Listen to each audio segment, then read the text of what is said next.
Hey, you guys, this is Rashawn Ellis for News, Views, and Conversations. Just want to pop in real quick and leave you with the video from Stone Paxton.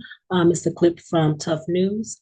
Just briefly going over the details of what they stated that happened to her in the accident. Just like a little brief overview. As of right now, this is all the information that we have as I get it, and I feel like it's concrete information that I need to bring back to you guys. I will definitely do that to keep us, up to date based on what the latest is. I mean, I've heard a lot of other different things, but I don't like to do a lot of different videos on like each and every piece. I'm hoping to come back at some point with something that's concrete, solid of boom, this is the nail in the coffin. This is what happened, what was done.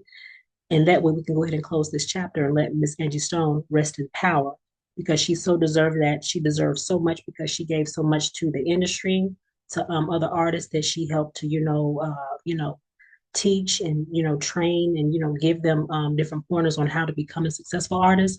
So she deserves so much more. And I really hope that they get down to the meat and potatoes of, what was owed to her and to her family. So again, as I get more information, I will definitely come back and bring that information. And I just love Stone Paxton. He has a lot of great information over on his channel as well. There is one video, I think it's titled, Is the Music Industry Safe? I think it's very good that he did that video because it gives a lot of, pointers on, like how to keep yourself protected if you're going to go in the business.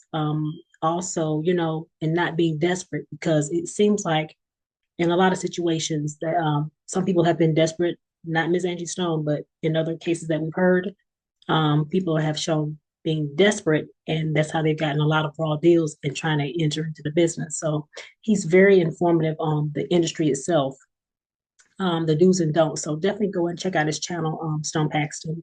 And I will see you guys in the next video. Don't forget to like, comment, and subscribe to the channel. And as I said before, anything Angie Stone, as far as like concrete meat and potatoes of what we need to understand and find out what the latest is until we get, hopefully, justice for her, I will definitely be bringing it to you here on Sean Ellis Radio TV. I will see you guys in the next video. What's going on, y'all, and happy Wednesday. I hope everybody out there is feeling fantastic. Now, with all of that said, let's go ahead and jump off into this video, and I want to talk about Angie Stone because her autopsy report has been revealed. Now, I will say that the details coming from this report is extremely sad. It's horrific and devastating to say the very least, and it just showcases that Angie Stone, she passed away in extreme agony and pain. Very, very sad, but still, I feel like something else happened here. I don't think that this is the end all be all as it pertains to what happened to Angie Stone in regards to her passing. That's just me. I know some people will say the autopsy report confirms it all. No, not for me, because I don't trust the system at all. Now, the first thought that came to my mind when I became privy to the fact that Angie's autopsy report was available was like, dang, it took a long time. She passed away on March 1st, right? 2 months later or whatever the case may be. But then I had to remind myself that when you're dealing with more complex cases like this, it could take anywhere from 1 to 4 months to come to a conclusion as it pertains to the ending result of a autopsy report. But anyway, I want you guys to check out this clip where Stone Paxton is breaking it all down, and I'll be back to give you some more of my 2 cents. There it is right there. As you can see, we're going to go over it, and you guys are going to be rather shocked because I was. So we're going to read the autopsy report. This report is from the Department of Forensic Science out of Alabama, Montgomery, Alabama, that is, and it is dated March 3rd, 2025. Now, here's what bothers me. Okay, this was done on March 3rd. The autopsy was done March 3rd. So if it was done March 3rd, why did it take so long to release an autopsy? Why?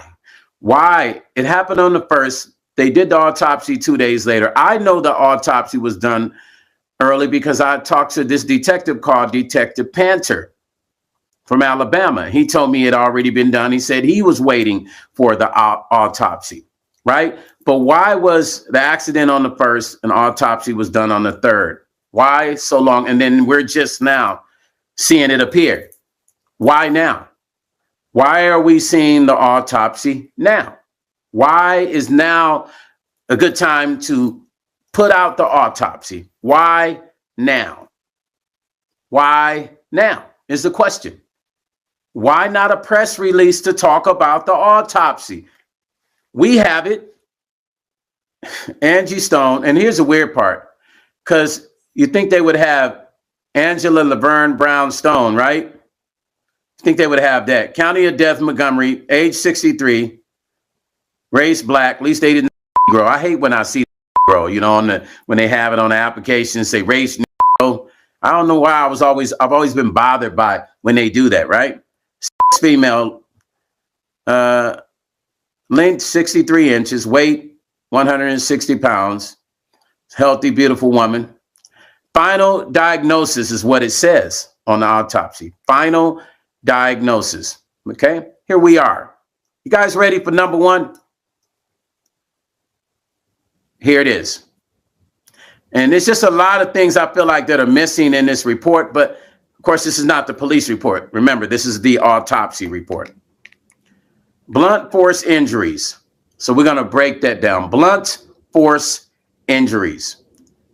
A, head and neck.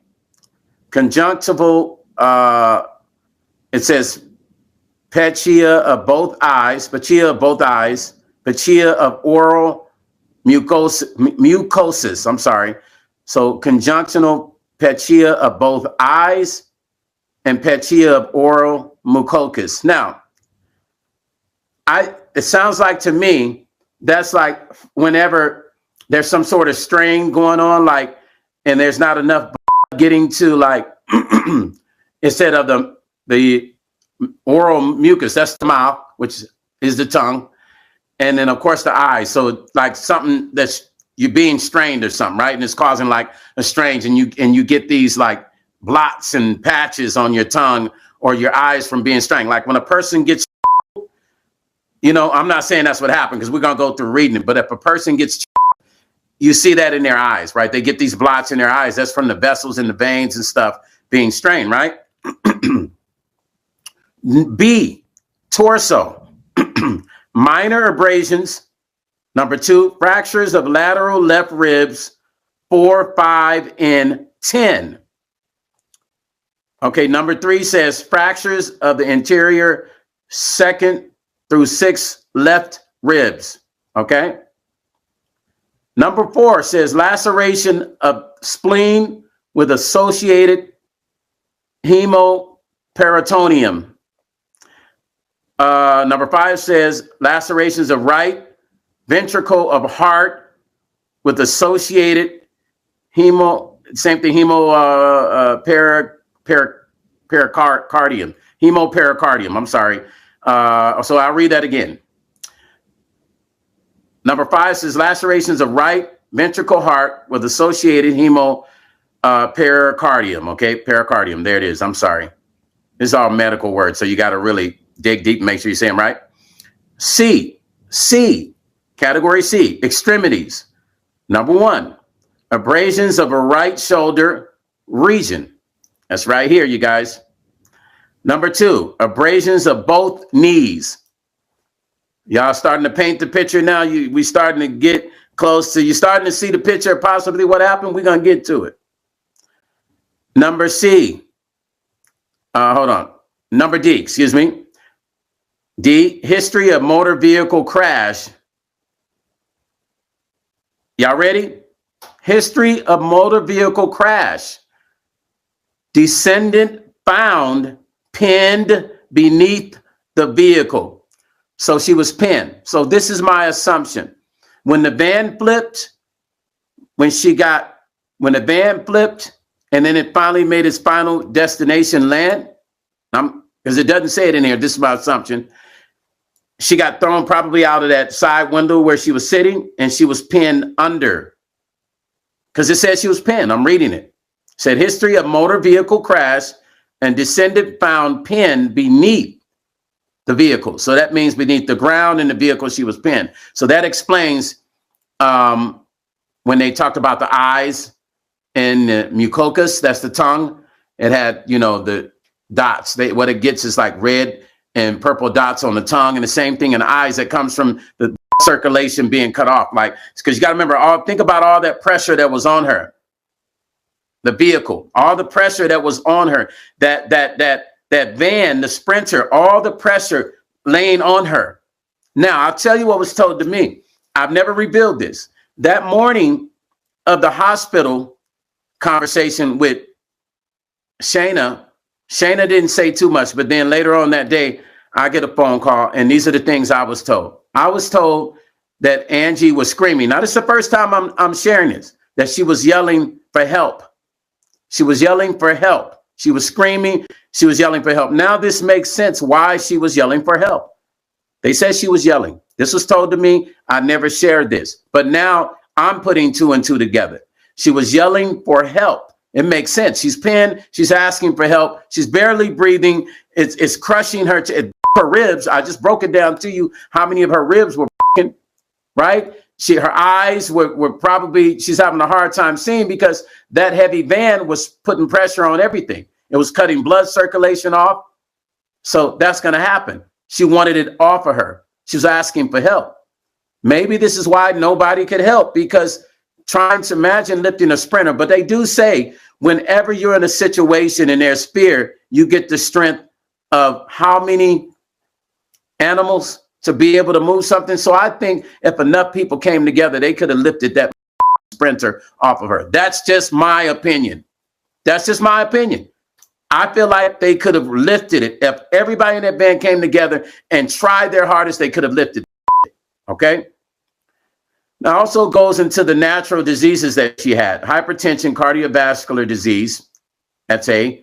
Number one, cardiomyopathy. Number two, left ventricle hypertrophy.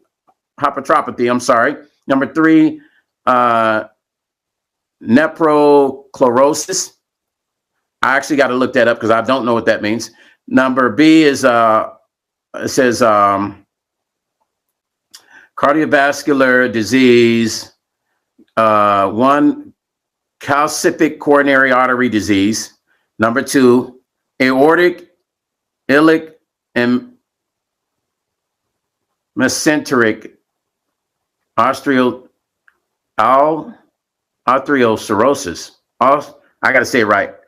Atherosclerosis. Atherosclerosis, you guys. Sorry, I'm so damn tongue twisted. These medical words will have your tongue twisted around. Anyway, so that's what it says there. So let's go down a little bit further.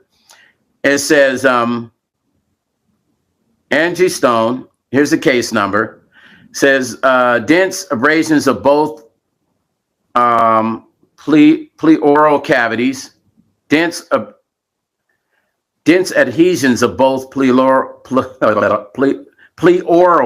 cavities. Number D, history of diabetes. We already know that, right? Cause of death, final cause of death. This is what they said.